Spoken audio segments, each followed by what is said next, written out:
So yun mga kababayan, dito tayo kay Jeff ngayon na namatay nga po yung lolo niya. So doon ang bahay nila, doon ang bahay nila Jeff, kaya lang dito po nakaburol yung kanyang lolo. So dito tayo pupunta. Sandali, kukuha lang ako ng face mask, maulan.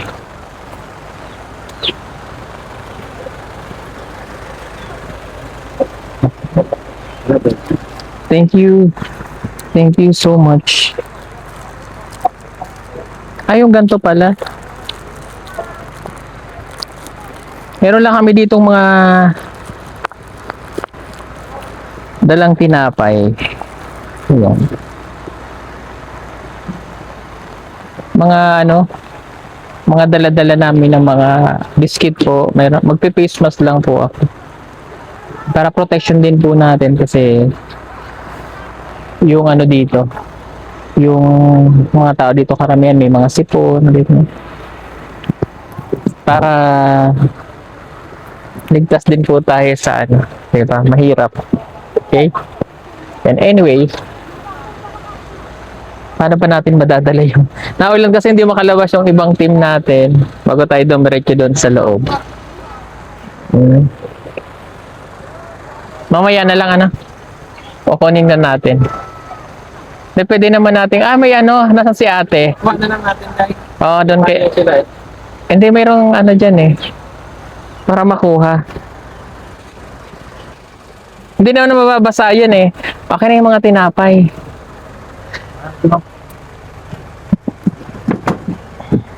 Hindi naman to. Okay lang to, hindi to mababasa kasi naman.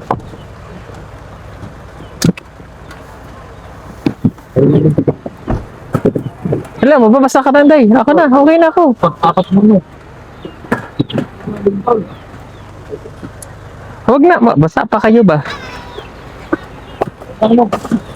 Yung kape. Nasaan yung kape? Ito? Ha? Wala. Wala dyan? Nasa kabila? Mabasa ro. Sige, dali nyo na doon.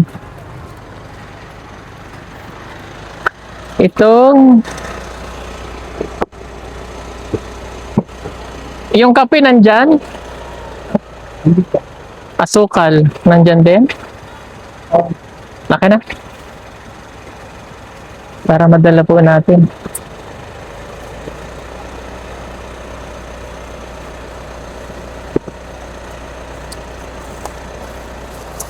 Ring, palihog ko.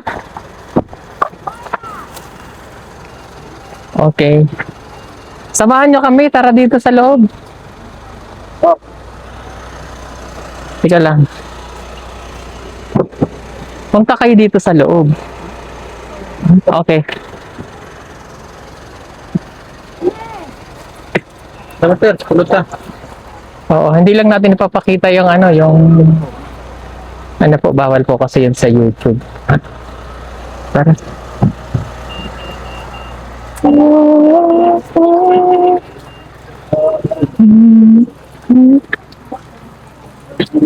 Ay. Hello mga bata. Gandang hapon. Lola. Condolence po.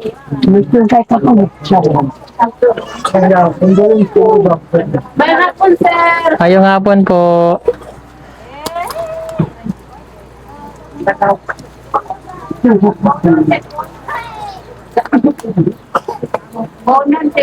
Nasaan si tatay? Condolence la.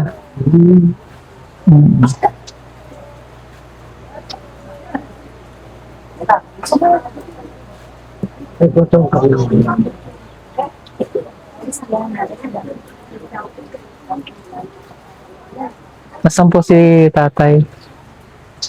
Tatay ni Jeff. Asan tatay ni Jeff? Ito po, kuwan sinagpay o kape. Kape? Agangan Layo. Ito na, may kape na kaming dala. Mga tinapay, biscuit. Kailan po ang living?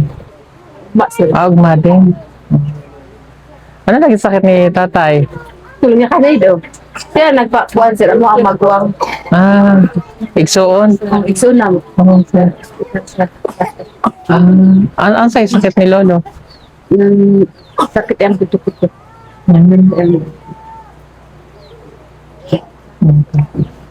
At least makapagpahinga na siya. Si Jeff iyak ng iyak. Gustong umuwi, hindi naman siya pwedeng umuwi. Dahil nang may sakit din si Jeff. Dito lang ako ba? Ilang edad ni Lolo?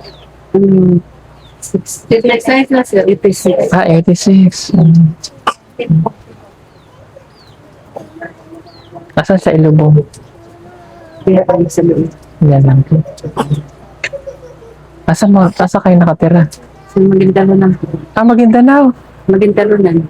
Ha? Maguindalunan. Asa to? Sa Santo Tomas. Doon ka to.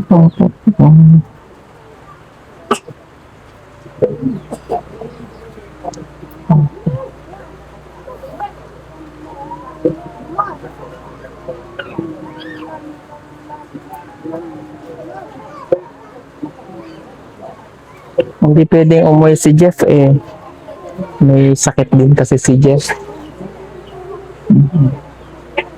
Itong medyo yung sakit ni Jeff kaya hindi siya pwedeng magbiyahe.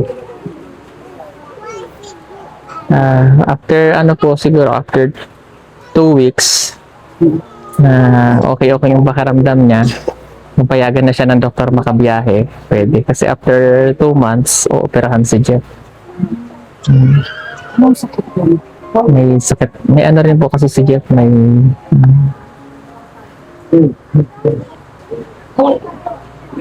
mamaya sabihin ko po sa inyo. Okay. Sasabihin ko sa family kung ano yung sakit ni Jeff para. Yan sir. Kasi ay pamangkin ko po. Oo.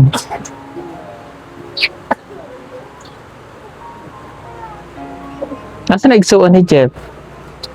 Nag-eskwela sir. Nagswela. Tuwa na ka-eskwela. Sa asang hospital din nila, Pakibato? Doon lang.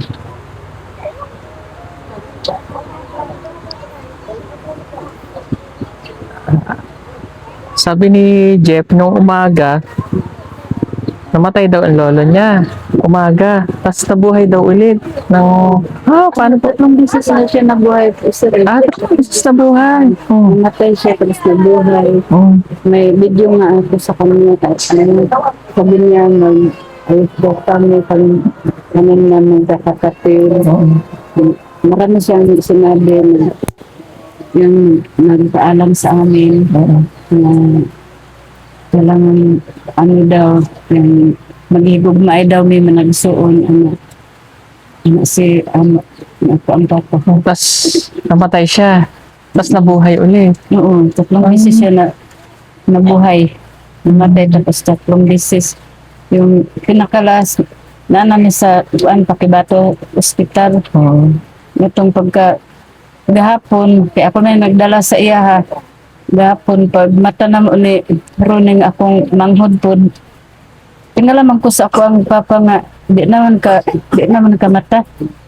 Tapos akong ingnan akong manghud nga, mata ha daw. Tapos anak pa sa ako ang manghud basig natulog rami. Tapos sige na mong uyog-uyog, di na mong makaya. Kaya, daan raman po siya nag-ingon po siya sir na pagikan na mo dire anak siya na ayaw na lang ko ninyo dala sa ospital kaya mauraman po gihapon kanang di man po gihapon ko mabuhi kaya magastuhan pa mo na siya kaya sakit kayo sa ako sir kaya ikadua kong anak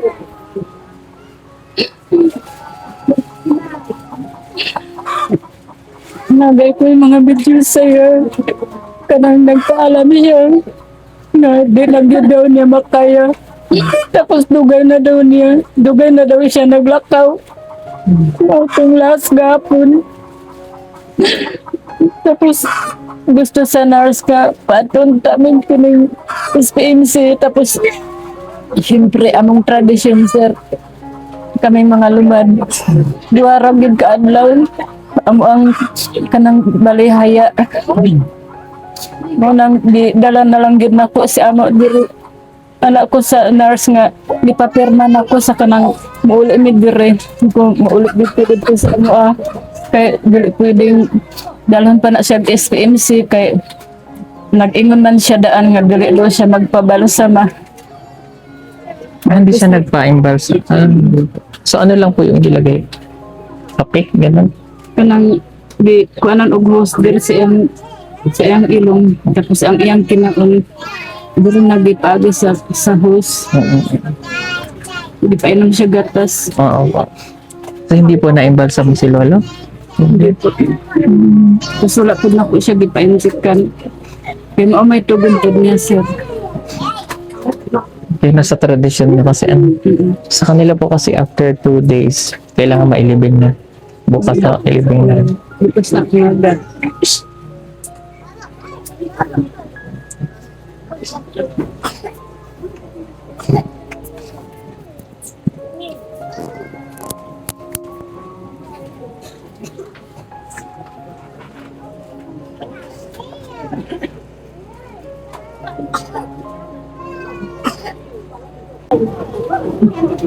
Yes. Nandito yung mga PBT po. Si Lolo kasi nung pinupuntahan namin, nakikita pa namin yan dito nung dinadalaw namin.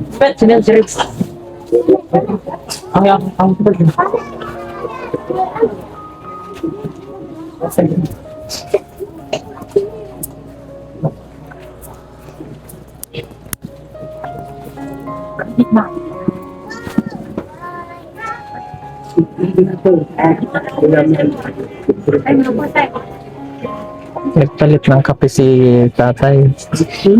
Si kasi ngalan papa ni Jeffrey, nalipat na ako. Kuan si Jim is nasa kuan sa Talagangan nagpalit ko siya kape. Kaya wala mo po sa kabalungan na ada mo sir.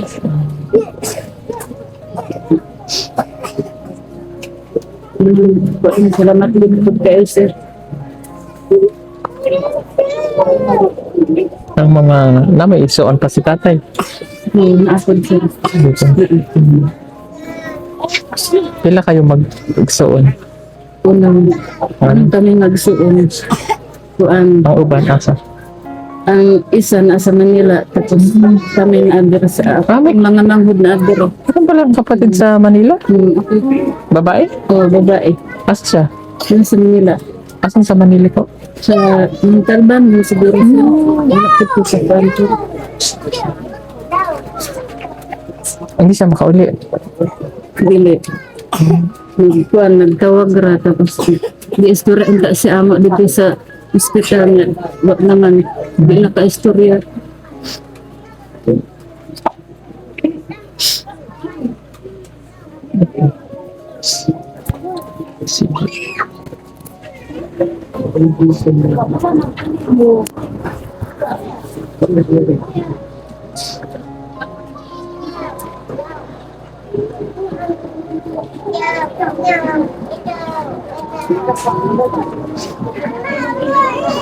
Sir, doon ako kasi manager. Sobrang ako doon kasi gagawin. Hindi ko ang sama. Kanang nag-listen lang niya blackout.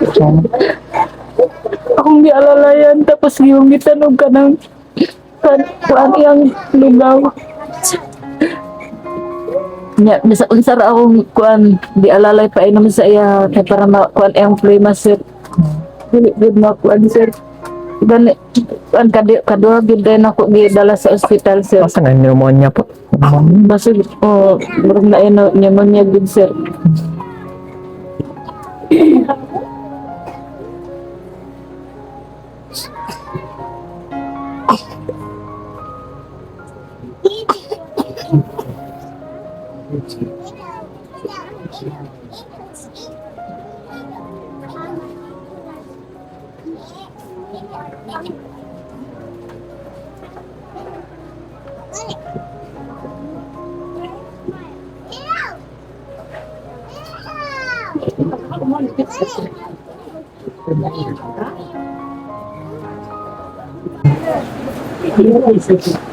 Ito kami kay magkapangot sa si May. Si ano, ang singalan nito nga, nalimot na ako. Si,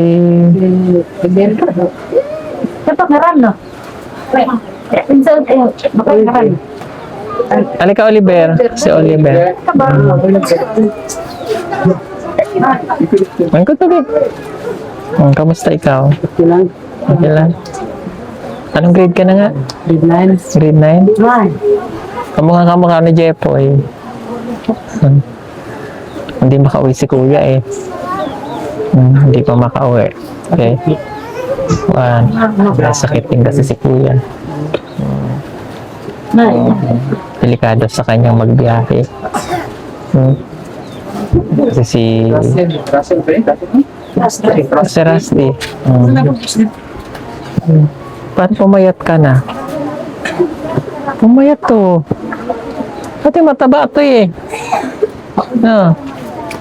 Naging anong grade ka na, Rusty? Grade 10? Magagaling tong mag-aral eh. Oh. Ito pong dalawa, wala tong sponsor pa. Yan, ako lang po yung nagpo-provide sa kanila. Kung hindi makauwi si kuya ha. May sakit ko si kuya. Gustuin man niyang umuwi, hindi namin pwedeng payagan dahil ang advice ng doktor hindi pa ganun kaano yung health niya ha. Mga after 3 or 2 to 3 weeks na siya ay nagtitake kasi siya ng gamot pa eh. So, doon pa lang siya pwedeng, depende kung payagan na ulit ng doktor na makapagbiyahe. Ha? Si kuya, ay, kung halimbawa makauwi siya dito, magpapahinga, papahinga lang siya, hindi siya pwedeng mapagod. Delikado din ang sakit ni kuya. Kuya Jeffrey may iniindang sakit. After 2 months, ooperahan si Jeff. Ooperahan siya sa lungs.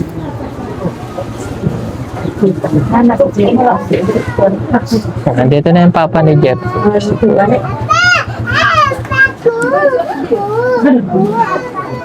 Ako, pag ang sirap mo kape.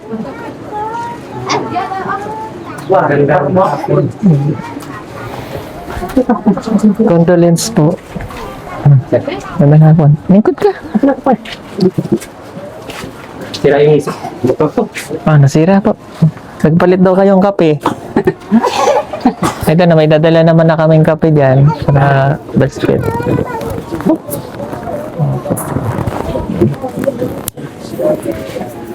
Yung kapuntan yung sira. Hindi makauwi si Jeff Tay ha.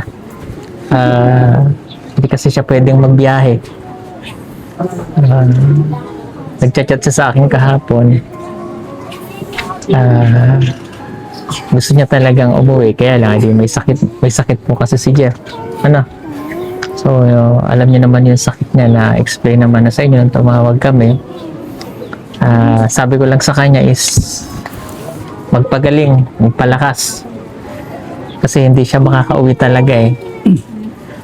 Pag naglakad po kasi siya ng, halimbawa dito, naglalakad siya ng 500 meters, manghihina siya. Hindi kaya.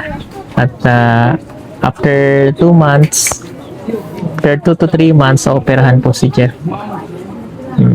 Kulang-kulang. Siyempre, meron pala. Diba sinabi ko sa'yo na okay na?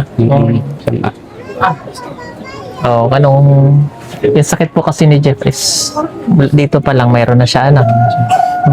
Akala ng tatay niya ay nawala na yung sakit ni Jeff. Baga gumaling, ganyan. Pero bumalik. So, magaling na sana siya nun eh. Kaya lang, yun nga. Yung gamot niya medyo na siya sa pag-inom ng gamot. So, ayun. So, after 2 to 3 months po, operahan siya. Kailangan niya lang, halimbawa, after 2 to 3 weeks, na pwede na siyang umuwi kasi nagtitake siya ng gamot eh. Na mapalakas ang immune system niyo, pwede naman daw po siyang umuwi. Kaya lang, ang worried namin dito, yung after nung pag-inom niya ng gamot, syempre yung katawan niya, no? Malayo kayo sa ospital, di ba? At hindi siya pwedeng mapagod ng mapagod, tsaka lagi dapat siyang napapakain. So kung si Jeff po ay maoperahan, mag-i-stop po muna siya ng, like for example, 6 months o yung kalahati ng taon ng kanyang pag-aaral, mag-i-stop muna siya. I-stop na siya. O kailangan kasing matanggal lang yung nasa lungs niya. Tanggal po. Ano? Kami kanina. Sabi ko, kung okay sa'yo, opera. Kung hindi sa akin, basta. O kasi kailangan talaga siyang operahan tayo. Kasi kung hindi siya maoperahan, mas risky po sa kanya. Sige, sir. Pwede yung bala kang trip.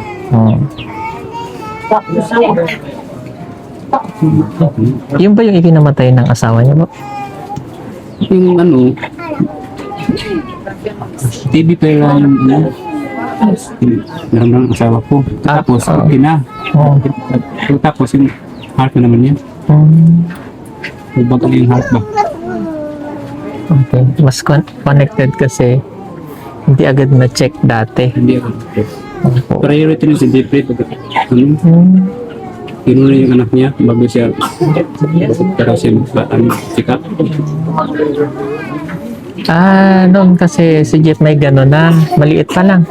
Hindi, yung tinin meron na. Meron na. Tapos priority niya si Jeff. Priority na si Jeffrey. Pag sabihin niya, pag gumaling ka na, ako na susunod. Okay. Yun ang sinabi ng niya po. Pero sila po ba walang namana sa kanilang nanay? Sila po, magkakapatid. Hindi ko po alam. Walang nangyayari sa kanila dito? Wala naman. Kaya yung sakit ni Jeffrey, baka namana niya nga at nakuha sa kanyang ina. So, kayo, okay naman kayo, Oliver? Ha? Anong gusto man sabihin kay Kuya Jeffrey? Gusto po sabihin kay Jeffrey nga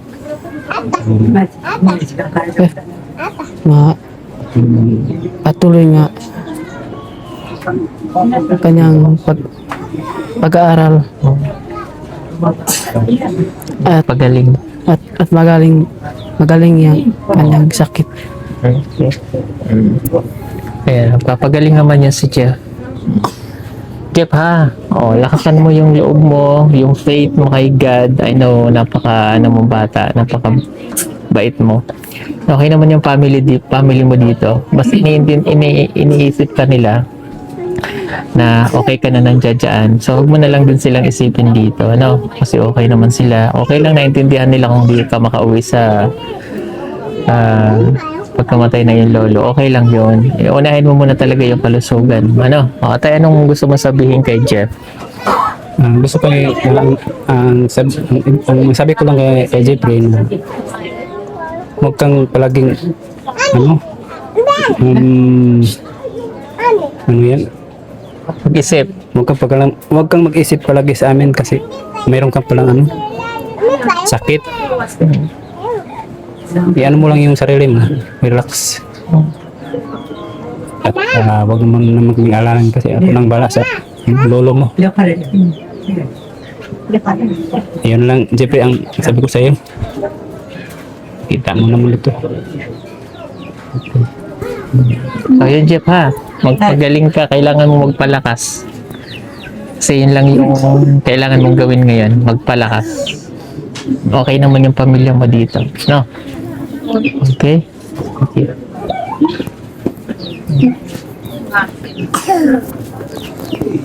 Wala nang sakit. Jeffrey.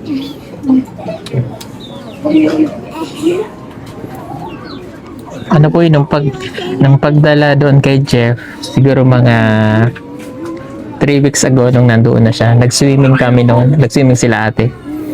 Doon nakita, lumabas yung St. Thomas. So, pinagamot, pina-x-ray namin. So, hindi lang namin sinabi po sa lahat yan kasi nga, bata.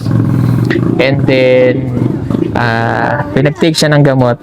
Tapos nakita doon negative naman. Naggamot pa rin. Tapos pangalawa, bumalik ulit. May gano'n na naman ulit St. Thomas hanggang pangatlo.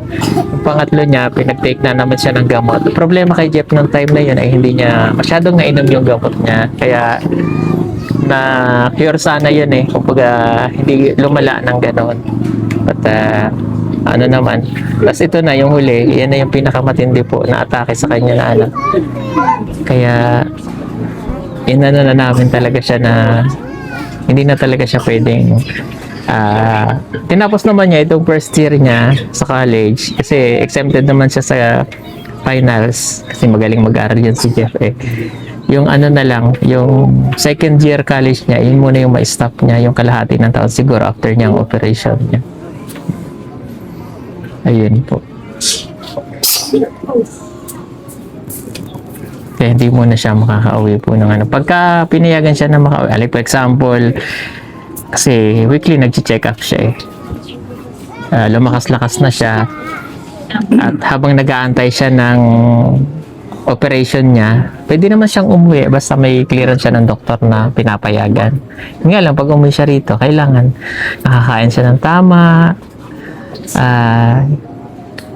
Hindi niya siya pwedeng nakahiwalay pa rin siya kasi naka-isolate po si Jeff eh. Bawal siyang lapitan ng hindi naka-face mask, bawal po siyang magagala-gala dyan. Kailangan mayroon siyang sariling tutuluyan niya, bahay, na siya lamang nandoon, dadala ng pagkain, ganyan. May magbabantay, may mag-aalaga, tapos hindi siya pwedeng mapagod. Ganun yung ano ni Jeff. Kaya doon sa amin sa Laguna, hindi po siya pwedeng laging nakasara yung pinto niya. Hindi naman sa kinukulong namin siya. Bawal siyang makihalubilo. Na po. Binibigyan lang siya ng pagkain, ganyan. Bawal siyang estresin, bawal siyang maglakad, mapagod. Kasi dito lang maglakad hanggang doon sa sasakyan, pagod na siya. May 500 meters pa yung lalakarin, mahirap. Kung nandito siya, pwede siya, lalapas lang. Pero dapat meron siyang sarili niyang higaan, bahay, na siya lang nandun. Hindi siya pwedeng pupuntahan ng ibang tao na open, na hindi naka-face mask. Bawal po. So, kaya mahirap din na nandito. Pero, papayagan nga siya ng doktor, ganun ang gagawin. Basta, lagi siyang naka-face mask at hindi siya pwedeng makihalubilo sa inyo ng matagal. Pwede siya malayo lang, ganyan.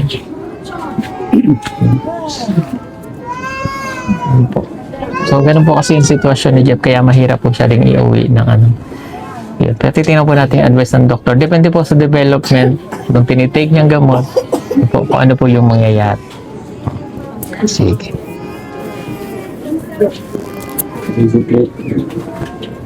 Pa, sino po akong umuwi? Sabi ko sa kanya, ano pa kayo, daddy po. Sabihin mo kung gusto niya umuwi. Sabi ko sa kanya. Kasi gusto niya umuwi nung namatay ang lola niya eh. Ay kaso sabi ng doktor niya medyo risky pa nga. Pwede naman siyang umuwi nga. Yun nga lang, hindi nga po siya pwedeng makisalamuha. Makahalubilo sa tao. Kapitbahay. Yun ang mahirap doon po. Ayun.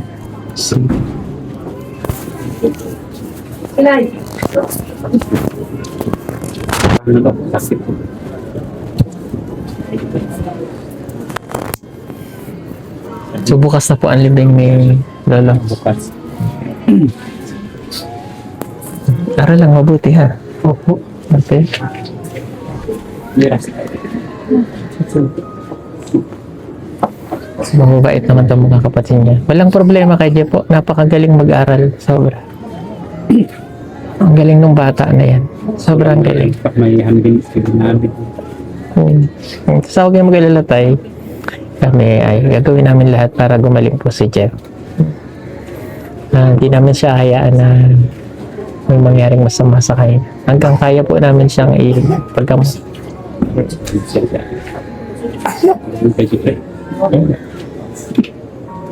Mahal po namin yung anak natin. Hindi po namin siya doon pababayaan.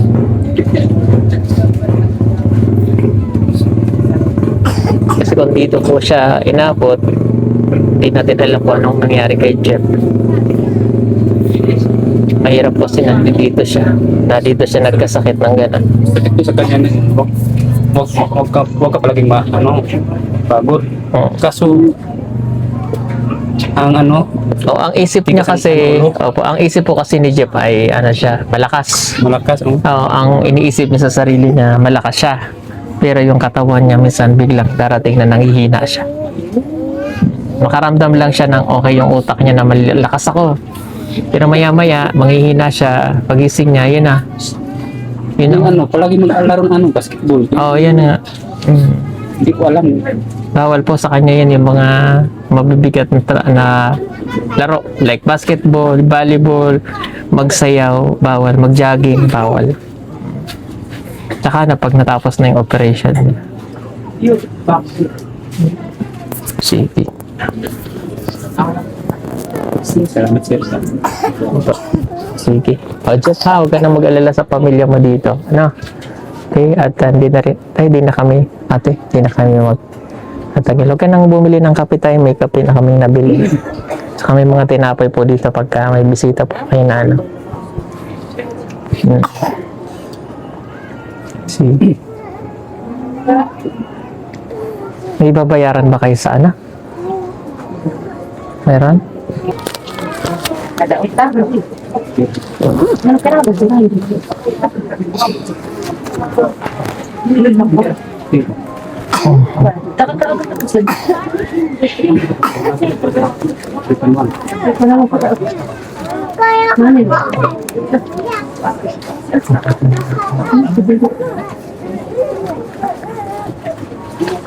Tay, pambayad niyo sana ha?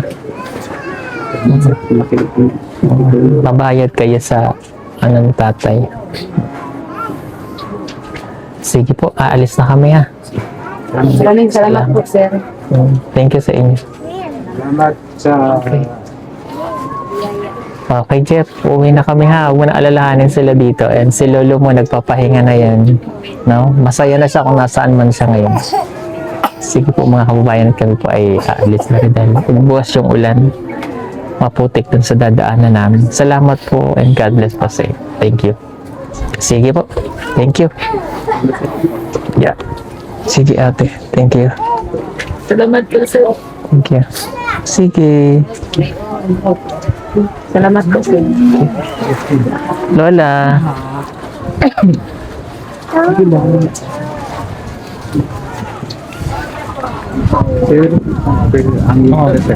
Ka. Sa panahon ngayon, napakamahal na ng kuryente kaya kailangan mo nang magtipid pero wag ka mag-alala, meron tayong magagamit para dyan. Ang hindi naapektuhan ang bill ng kuryente. Gumamit ka ng solar tulad na lamang itong aming floodlights na 200 watts. Tunay na maasahan, matibay at hindi ka iiwanan. Hindi katulad ng iba na madaling masira. Ito, pagmatagalan talaga. Kaya kung naghahanap ka, mag-order ka na sa amin. Mag-PM ka lamang, yan nasa screen niyo po o tumawag sa mga numerong inyong makikita. Maraming salamat, order na! Bilina, bilina, bilana, sa pipi.